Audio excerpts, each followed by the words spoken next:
में झपकता है आसमां, उसने भी तुझसा देखा कहाँ, है रौनके वहाँ तू है जहाँ, मेरी वहाँ में रहना, यही है दुआ तू अगर मेरी, है फसाना तेरा तू अगर मेरी, तो जमाना डिलीवरी से वो रेफर है। मेरी सारे बच्चे बस अब एक क्वेश्चन 17 का क्वेश्चन ये था आप लोगों की स्क्रीन पे। सारे बच्चे अब इस क्वेश्चन का आंसर देंगे। अरे तो बड़ा मेरी नाम के ड्राइवर का क्या क्वेश्चन का आंसर दे दो फिर हम आगे बढ़ेंगे। ये कल के शिफ्ट में आएगा क्वेश्चन ये कहता है वेलोसिटी टाइम ग्राफ में समय को स्थिर रखते हुए वेग को अगर दुगना कर दिया जाए तो क्षेत्रफल पर क्या प्रभाव पड़ेगा। ये क्वेश्चन आप लोगों से पूछा गया है। तो सारे बच्चे ध्यान दो, अगर आप लोगों से ये कहना है कि ये वेलोसिटी टाइम ग्राफ एक बार मुझे समझना कि पहले मुझे एक बार आप लोगों से वेलोसिटी की बातें कर देता हूं।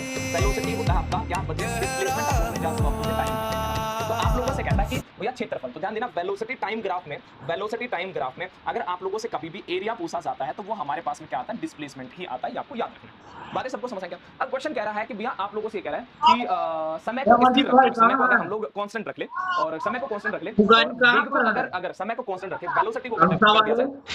वेलोसिटी को डबल कर दिया जाए तो बच्चे आप लोगों से ये पूछा वेलोसिटी को डबल कर दिया जाए तो आप लोगों से पूछा गया एरिया पर क्या प्रभाव पड़ेगा। भैया एक बात बताओ ना, वेलोसिटी को अगर डबल कर रहे हो, मान के चलो हमारे पास ग्राफ बना दिया, यहाँ पे वेलोसिटी यहाँ पे टाइम जल्दी सी ना फॉर एग्जांपल के लिए बातें करा ना, अगर आप लोगों से कह रहा है कि भैया अगर हमने वेलोसिटी को डबल कर दिया तो भैया उस वेलोसिटी को डबल किया तो उसकी हाइट भी तो ज्यादा जाएगी ना आपके पास।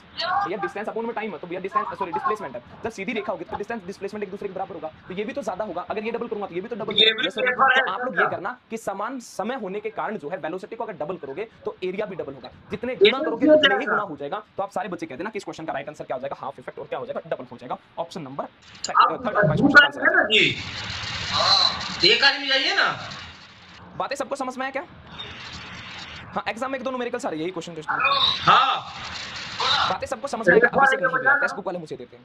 क्लियर है कि ये चीजें सभी को क्लियर है, किसी भी बच्चे को दिक्कत है तो हमेशा ये बात याद रखना है। वेलोसिटी टाइम ग्राफ जो है पहले बच्चे, अगर वेलोसिटी टाइम ग्राफ की बातें की जाए तो वेलोसिटी टाइम ग्राफ में अगर आप लोगों से अंडर एरिया पूछेगा तो आप लोग क्या जवाब दोगे, तो आप लोग होगा। अगर आप लोगों से स्लोप के बारे में पूछे तो स्लोप क्या होगा, तो सारे बच्चे लिखो एक्सेलरेशन होगा, जिसको हिंदी वाले बच्चे हम त्वरण के नाम से जानते हैं। ठीक है, अगला क्वेश्चन ये भी कल के शिफ्टों में आया हुआ क्वेश्चन है। सारे बच्चे चलो गया, सभी के सभी बच्चे इस क्वेश्चन का आंसर हो जाएंगे। क्वेश्चन ये कहता है कि यदि पृथ्वी और चंद्रमा के बीच की दूरी स्थिर रहे, चंद्रमा का द्रव्यमान दुगना हो कर दिया जाए तो गुरुत्वाकर्षण पर क्या प्रभाव पड़ेगा। तो मेरे बच्चे देखो एक आसान सा क्वेश्चन है। क्वेश्चन ये है कि हमेशा याद रखना फोर्स ऑफ ग्रेविटेशन जो है वो डायरेक्टली प्रोपोर्शनल होता है मास के। तो हमने कहा कि भैया ये मास ऑफ अर्थ है और ये मास ऑफ हमारा मून है। क्वेश्चन कहता है कि भैया दूरी को सेम ही रखा, हमने दूरी से कोई मतलब नहीं आपके पास में। ठीक है, चंद्रमा का जो द्रव्यमान था वो डबल कर दिया, तो चंद्रमा का अगर द्रव्यमान को अगर मैं डबल करूंगा, मास को अगर डबल करूंगा तो भैया फोर्स भी तो डबल हो रहा है ना, क्योंकि डायरेक्ट